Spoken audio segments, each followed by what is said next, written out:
Neste exato segundo, nas planícies poeirentas do Serengeti, 1,5 milhão de animais estão correndo por suas vidas. Um passo em falso, um momento de hesitação na beira do rio e a jornada termina nas mandíbulas de um crocodilo de 5 metros. Não há margem para erros.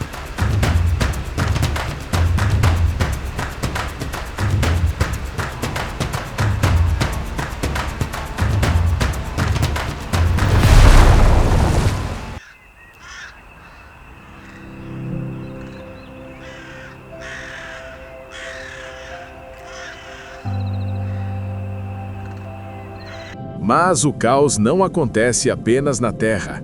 Nos oceanos gelados da África, bilhões de sardinhas são cercadas, atacadas de cima por pássaros que mergulham como mísseis.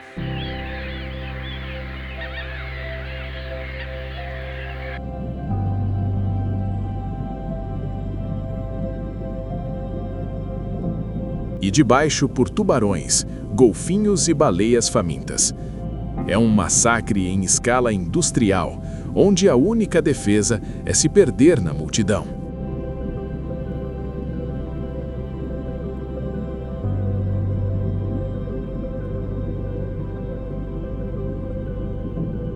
O que estamos prestes a seguir são as grandes migrações, eventos globais onde a biologia leva o corpo ao limite absoluto. Veremos os gnus enfrentando a travessia da morte. Testemunharemos o tapete vermelho vivo de milhões de caranguejos invadindo uma ilha inteira. E a coragem impossível da borboleta monarca, que cruza continentes com asas de papel.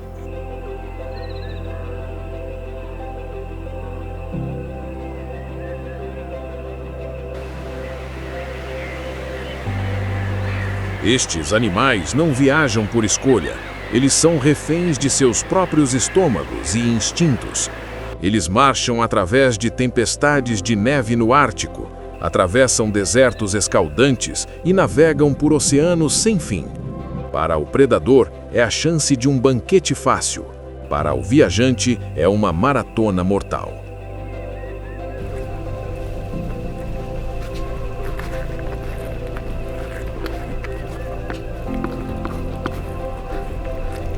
Prepare-se para ver a natureza sem filtros, onde a beleza da paisagem esconde a brutalidade da sobrevivência. Se você gosta de ação real e histórias de resistência, já deixe seu like e inscreva-se no Wild Atlas. A expedição começa agora. Comente aqui embaixo de qual cidade e estado você está nos assistindo hoje.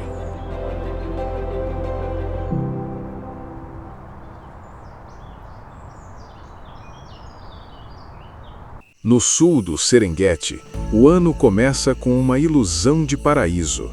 Entre fevereiro e março, as planícies de grama curta tornam-se o maior berçário do planeta. Em um espetáculo de sincronia biológica perfeita, cerca de 500 mil de filhotes de gnus nascem em um período de apenas 3 semanas.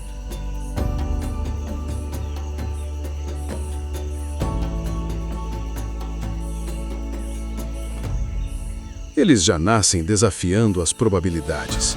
Em menos de 10 minutos, um recém-nascido deve ficar de pé. Em 20 minutos, deve correr. Não é pressa, é necessidade. Neste mundo, a infância dura apenas alguns segundos, pois os olhos dos predadores estão sempre observando as margens da maternidade.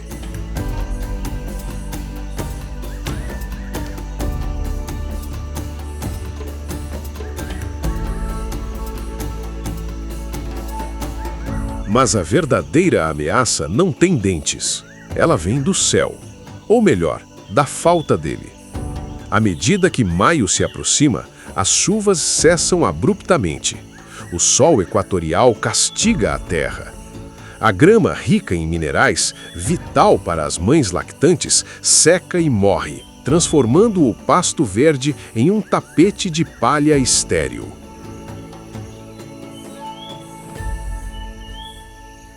A fome começa a apertar os estômagos. A manada fica inquieta.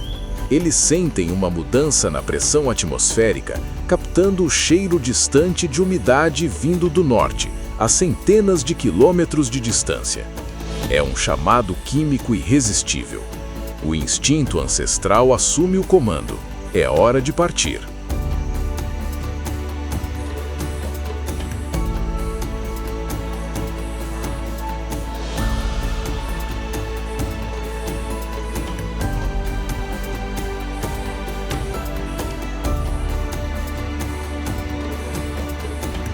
Uma coluna de animais com 40 quilômetros de extensão começa a se mover.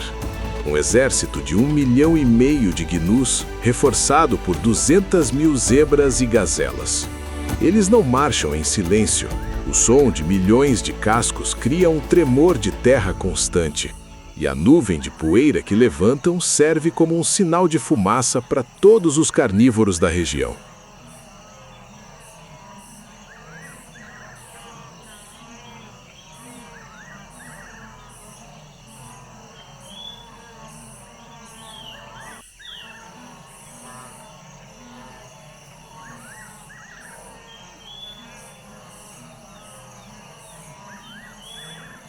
Eles entram agora no Corredor da Morte. Ao deixarem as planícies abertas, a manada é forçada a atravessar áreas de vegetação densa e grama alta. É o terreno de caça perfeito para as leoas. Aqui, a estratégia da manada é o caos organizado. Ninguém quer ser o primeiro nem o último. A segurança está no centro.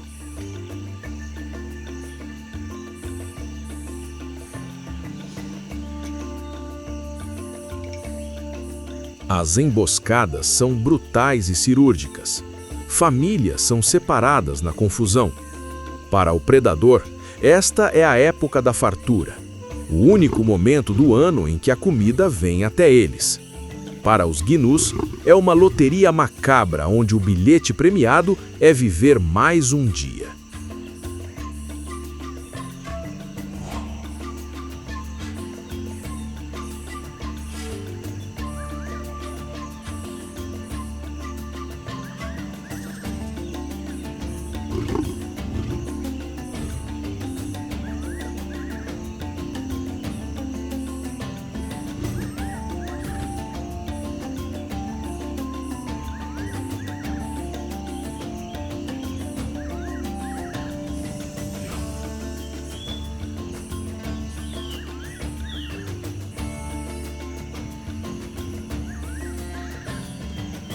Aqueles que sobrevivem às garras dos felinos e à exaustão da marcha continuam avançando, movidos por uma determinação cega.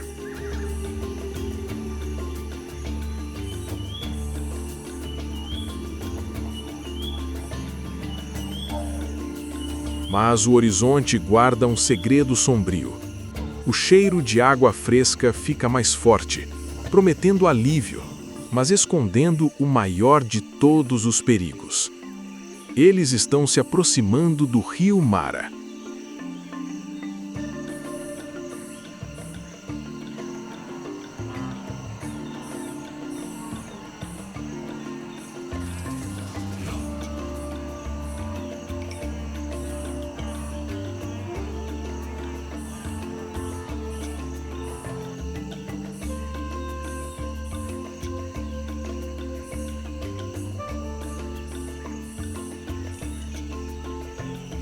A marcha implacável finalmente encontra seu maior obstáculo, o rio Mara.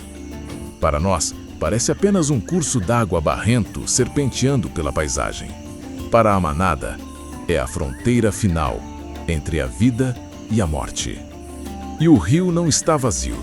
Ele é o lar da maior concentração de crocodilos do Nilo da África.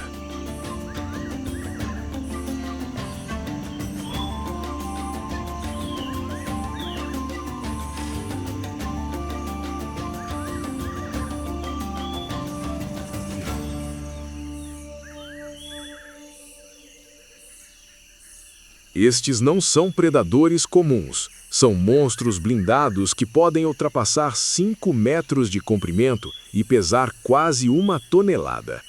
Eles esperaram meses por este momento, sobrevivendo com reservas de gordura, imóveis como estátuas de pedra.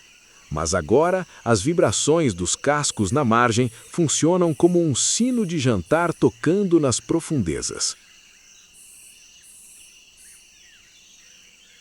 A manada se aglomera nas barrancas altas e íngremes. O pânico é palpável. Milhares de animais empurram os da frente, mas ninguém quer ser o primeiro a entrar. Eles sabem o que está na água.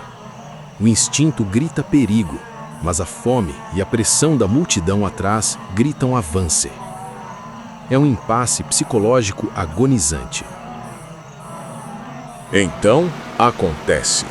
Talvez um gnu escorregue, ou talvez a sede seja insuportável. O primeiro corpo atinge a água. O som do splash é o gatilho. O impasse se quebra e o efeito manada assume o controle total. Uma avalanche de carne e músculos despenca dos barrancos, transformando o rio em um caldeirão de espuma e pânico.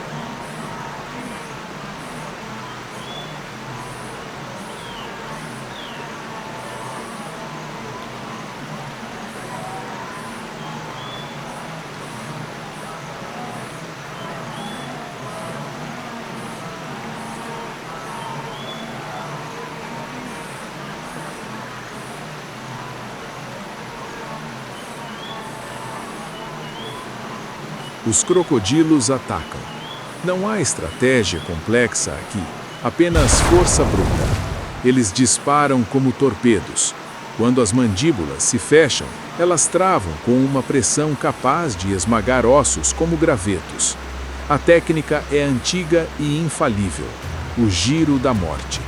O predador gira o corpo violentamente para desorientar a presa e arrastá-la para o fundo, onde o fôlego acaba muito antes da luta. Mas o predador não é o único inimigo. A geografia do rio é traiçoeira. Paredes de lama escorregadia impedem a saída. Os gnus, exaustos e molhados, tentam escalar uns sobre os outros, criando pilhas de corpos que sufocam e pisoteiam os mais fracos. A correnteza leva os que não conseguem nadar, entregando-os de bandeja para os hipopótamos territoriais ou para as curvas do rio, onde os abutres já esperam. A carnificina é absoluta, mas necessária. Este evento alimenta todo o ecossistema fluvial por meses. Peixes, aves, répteis e insetos dependem desse sacrifício anual. A natureza não desperdiça nada. A morte de centenas garante a sobrevivência do rio. Contra todas as probabilidades, a maioria da manada consegue.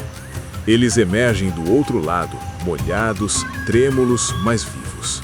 Ao subirem à margem final, são recebidos pelo prêmio pelo qual arriscaram tudo: as vastas planícies verdes do Masai Mara. O ar é fresco, a grama é doce. Eles venceram a grande loteria da sobrevivência.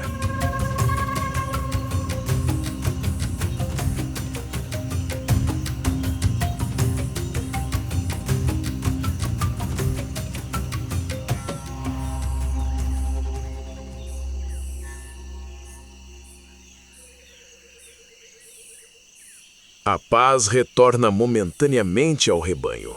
Mas enquanto eles aproveitam o banquete na terra firme, a milhares de quilômetros dali, nas águas geladas da África do Sul, um banquete muito diferente está prestes a começar, onde a presa não tem terra firme para correr.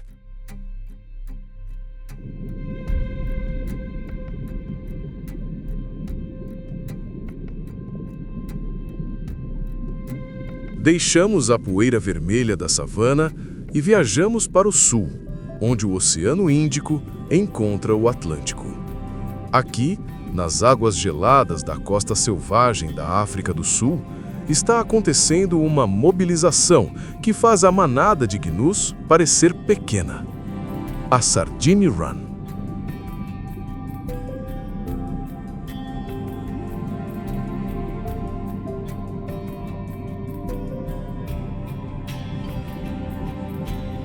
Bilhões de sardinhas viajam para o norte, seguindo uma corrente de água fria.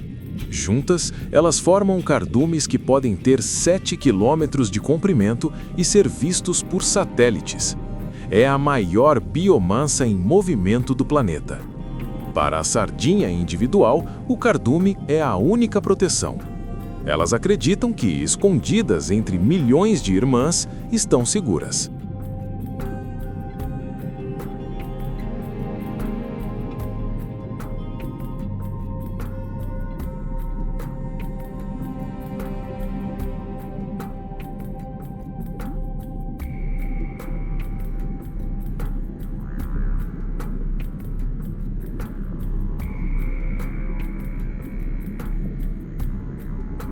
Mas essa estratégia de segurança numérica tem uma falha fatal.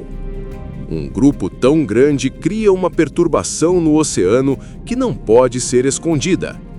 E os mestres do sonar já as detectaram: os golfinhos comuns.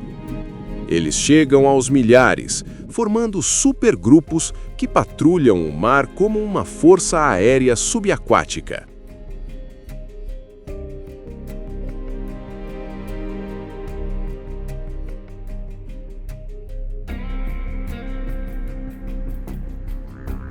Ao contrário dos crocodilos, que usam força bruta, os golfinhos usam algo muito mais perigoso: inteligência militar. Eles não atacam o cardume gigante de forma aleatória, o que desperdiçaria energia. Eles trabalham em equipe para quebrar a formação.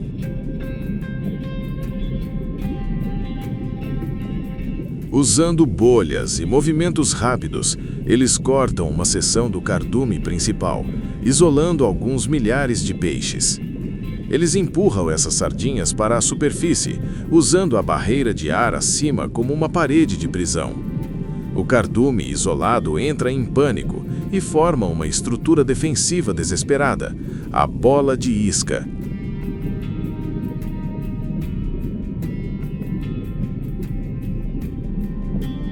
É uma esfera densa e giratória de peixes aterrorizados. As sardinhas buscam o centro da bola para proteção, mas a bola está ficando cada vez menor. Os golfinhos mantêm o cerco, impedindo que elas fujam para as profundezas. O palco está montado. A armadilha está trancada.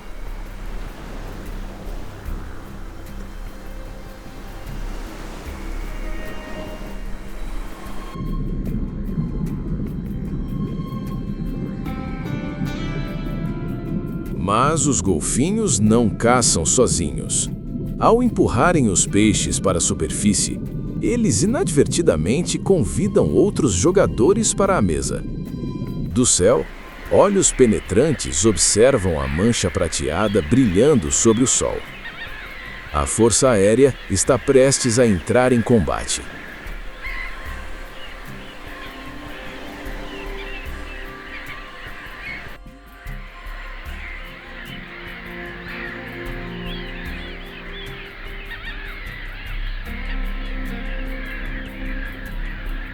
O sinal foi dado. Do céu, os atobás do cabo iniciam o bombardeio. Eles dobram suas asas para formar uma seta aerodinâmica e despencam de 30 metros de altura. Eles atingem a água a 100 km por hora. O impacto é tão violento que eles possuem bolsas de ar no crânio para não morrerem com a colisão.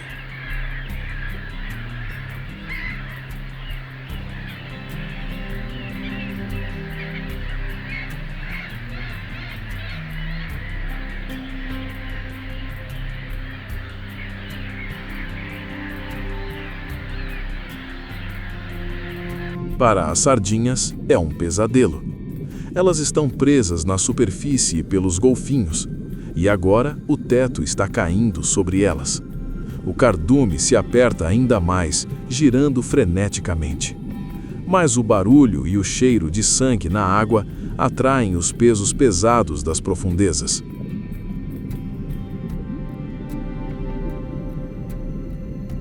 Os tubarões cobre e os tubarões galha preta chegam ao banquete. Ao contrário dos golfinhos, eles não têm interesse em manter a ordem. Eles entram na bola de isca de boca aberta, rasgando a formação. É um frenesi alimentar onde cada mordida é bem-sucedida. Golfinhos, tubarões e pássaros competem pelo mesmo prêmio, nadando ombro a ombro em uma trégua temporária.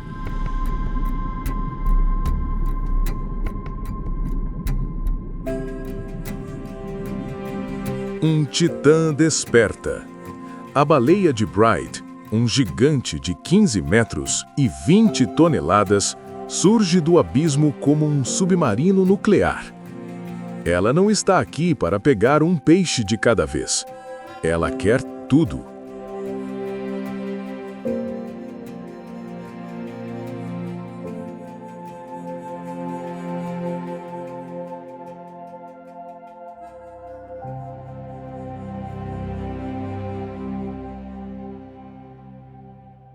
Em um único movimento explosivo, a baleia abre sua boca gigantesca, engolindo a bola de isca inteira, peixes, água e qualquer outro predador lento demais para sair do caminho.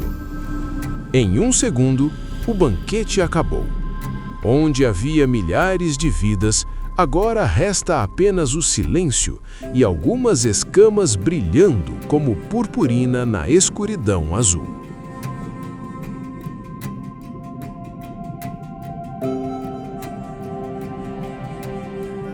Os sobreviventes do cardume principal continuam sua marcha para o norte, alheios ao massacre que acabou de acontecer. O oceano volta à calma enganosa, escondendo seus segredos mais uma vez. Mas nossa jornada precisa deixar a água líquida para enfrentar a água sólida. Vamos para o topo do mundo, onde o ar congela nos pulmões.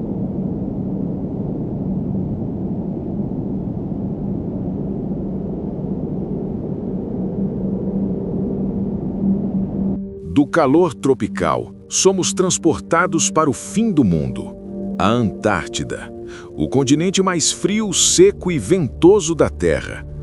Enquanto o outono chega e quase toda a vida foge para o norte em busca de calor, um único animal faz o oposto. Ele vira as costas para o oceano e marcha direto para o coração congelado do continente. O pinguim imperador é um paradoxo vivo. Ele é uma criatura marinha, desenhada para a hidrodinâmica, mas é forçado a se tornar um montanhista. Quando o gelo marinho se solidifica, eles iniciam uma marcha de até 120 quilômetros para o interior. Eles não voam, não correm, eles caminham, passo a passo, sobre o gelo irregular. Por que ir tão longe? Eles buscam gelo sólido que não derreta antes do verão, um berçário seguro para a próxima geração. Ao chegarem ao local ancestral, a colônia se reúne. Milhares de indivíduos começam uma dança delicada e silenciosa. É a época da corte. Em meio ao deserto branco, casais se formam com reverências e cantos, selando um pacto de parceria.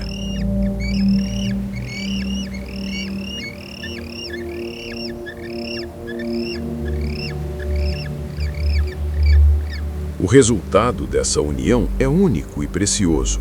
Um único ovo. A fêmea, esgotada pela produção do ovo e semanas sem comer, enfrenta uma escolha crítica. Ela precisa passar a responsabilidade para o pai. Este é o momento mais tenso da migração antártica, a transferência.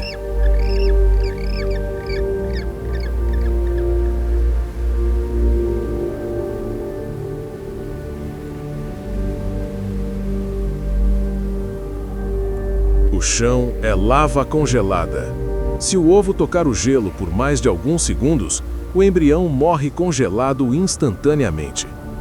Com uma coordenação desajeitada, mas cuidadosa, o casal manobra o ovo dos pés dela para os pés dele. É uma operação cirúrgica feita sem mãos, usando apenas bicos e pés congelados. Uma vez que o ovo está seguro na bolsa quente do macho, o casal se separa. A fêmea, faminta e tendo perdido 1/3 do seu peso corporal, deve voltar para o mar para se alimentar. Ela se vira e parte, deixando seu parceiro para trás.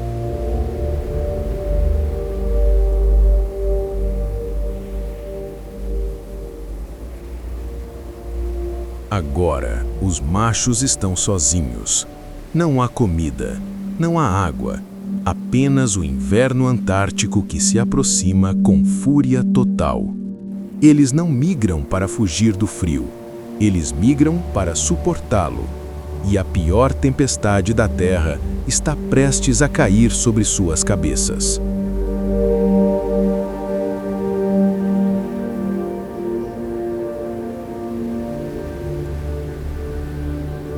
O verdadeiro inimigo aqui não é a escuridão, é o vento. O inverno antártico traz nevascas que duram semanas sem pausa. A temperatura despenca para 40, 50 graus negativos. Sozinho, qualquer animal congelaria em minutos. Mas os pinguins têm uma arma secreta: a cooperação.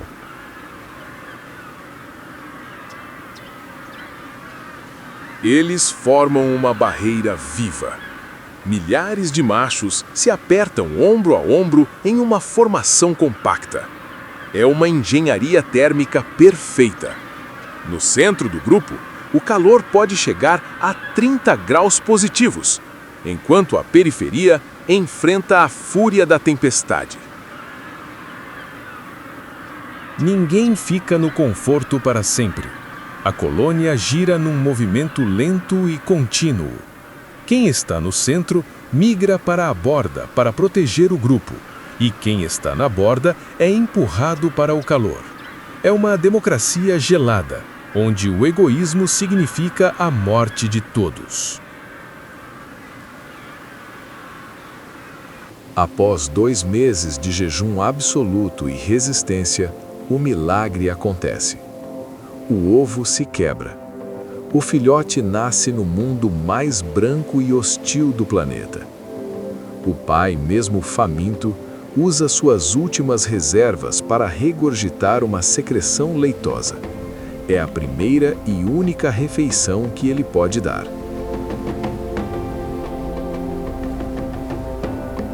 Mas o tempo acabou. As reservas de gordura dos machos chegaram ao fim. Se as fêmeas não retornarem agora, ambos morrerão. E então, no horizonte branco, formas escuras aparecem deslizando. O socorro chegou. As mães voltam do mar gordas e cheias de peixe. Elas encontram seus parceiros através do som no meio da multidão barulhenta. A troca é feita. O filhote vai para os pés da mãe. E o pai, exausto, mas vitorioso, finalmente está livre para marchar de volta ao oceano e se alimentar.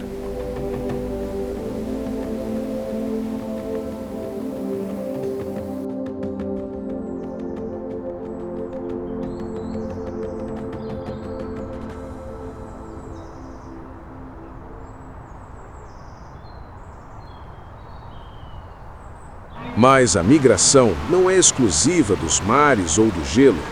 Em cada canto do globo, de ilhas isoladas a florestas sagradas, a vida está em movimento constante.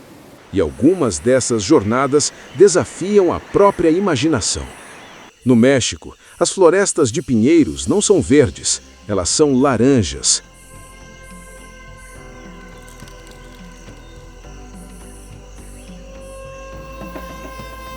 A borboleta monarca realiza a viagem mais impossível de todas. Um inseto com peso de papel viaja 4.000 quilômetros do Canadá até o México. O mais incrível? A borboleta que chega nunca viu o local antes. É a bisneta de quem partiu. O mapa está gravado no DNA, guiando-as para a mesma árvore que seus ancestrais usaram.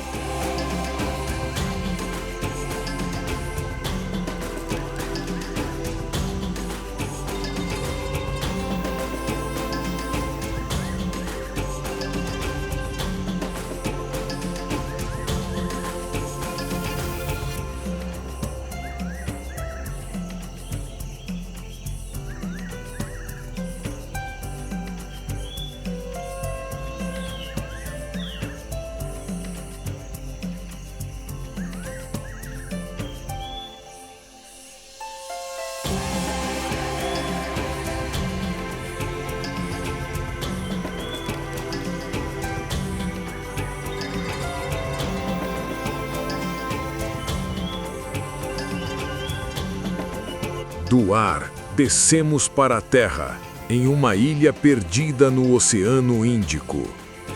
Na Ilha Christmas, a Terra sangra. Mais de 50 milhões de caranguejos vermelhos emergem da floresta ao mesmo tempo.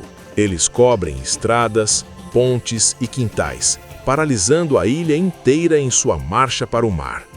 É uma invasão pacífica, mas avassaladora, transformando a paisagem em um tapete vivo em busca da água para desovar.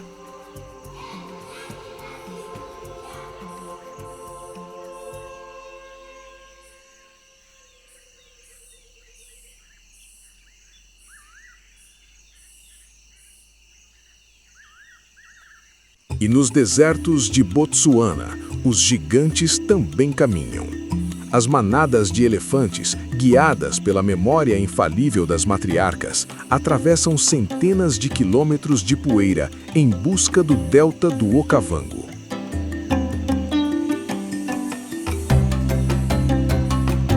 Eles não seguem mapas visuais, mas sim mapas mentais passados de geração em geração.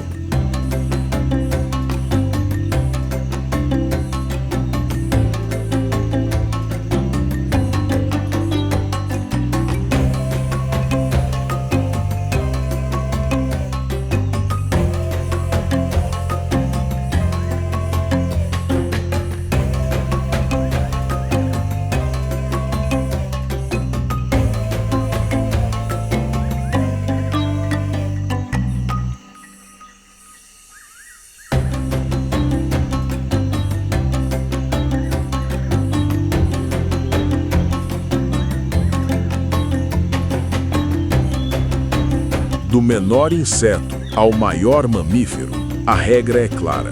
O planeta não é estático. Ele é um sistema circulatório complexo, onde os animais são o sangue que flui, transportando nutrientes, sementes e vida de um continente para outro. Ao observarmos essas grandes migrações, vemos mais do que apenas animais correndo ou nadando. Vemos a pulsação da Terra. Eles não migram porque querem, eles migram porque são os guardiões de um equilíbrio frágil.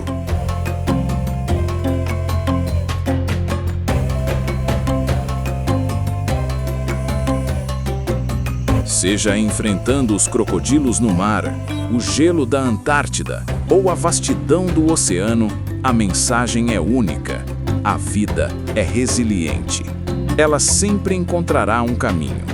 E nós, do Wild Atlas, estamos aqui para documentar cada passo dessa jornada incrível. Se este documentário mudou a forma como você vê o mundo, faça parte da nossa expedição. Inscreva-se no canal agora, ative o sino e compartilhe este vídeo com quem também ama a natureza selvagem.